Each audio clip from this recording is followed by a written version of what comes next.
পুরুষের স্বাধীনতা আসলে কি সেই মুক্ত? আসুন সেই গল্পটি আজকে আপনাদেরকে শোনাই।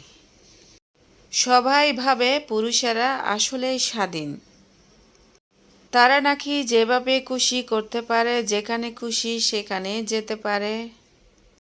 তবে হ্যাঁ, সিদ্ধান্ত নেওয়া স্বাধীনতা, নিজের জীবন গড়ার অধিকার, এই তো পুরুষের পাওয়া। কিন্তু আমরা কি কখনো ভেবেছি সেই সিদ্ধান্তের পেছনে কতটা চাপ থাকে? পরিবার, সমাজ, দায়িত্ব সব একসাথে টেনে ধরে থাকে। সেই একাই বাইরে যায়, কিন্তু মনের ভেতরে একরাশ চিন্তা নিয়ে বের হতে হয়। কিভাবে সংসার চলবে, বাবা মার মুখে কিভাবে হাসি আসবে, সন্তান সন্তানিকে কিভাবে একটু একটু করে গড়ে তুলবে, এইসব চিন্তাধারা। যাই হোক, ভিডিওর মাঝখানে আপনাদেরকে একটা জিনিস দেখাচ্ছি। এটা হচ্ছে জিনের ঘর, এটা হচ্ছে গেট। এইখানে মানুষ প্রবেশ করতে পারে না। এটা অনেক আগের স্মৃতি করে রেখে দিয়েছেন ওরা। এটা হচ্ছে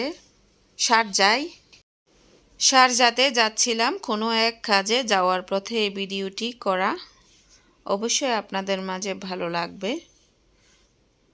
যাই হোক, মূল প্রসঙ্গে আবার চলে আসছি। পরিবারের এই চিন্তাধারা নিয়ে সেই পুরুষের নিজের স্বপ্ন, নিজের চিন্তাধারা একেবারে কোথাও যেন হারিয়ে যায়। বিশেষ করে সেই পুরুষের ইচ্ছাটাই হারিয়ে যায়। কেউ কি জিজ্ঞাসা করেছে? এ পর্যন্ত করে না। ও পুরুষ, তুমি কি চাও? তোমার কি ইচ্ছা আছে? এই কথাগুলো কখনো পুরুষের কাছে জিজ্ঞেস করা হয় না সহজে। পুরুষের স্বাধীনতা কথার মাঝে যত সহজ, বাস্তবে কিন্তু তা অনেক কঠিন। সেই ক্লান্ত, নিজের জন্য কিছু করতে চাই, কিন্তু তখন বলে, তুমি পুরুষ, তোমাকে এসব ভাবা মানায় না। যারা এসব বলে না, অবশ্যই তাদের ভাবা উচিত, পুরুষদেরও তো একটা মন আছে, কিছু স্বপ্ন, কিছু ইচ্ছা, কিছু ব্যথা, যে ব্যথা সেই কাউকে দেখায় না।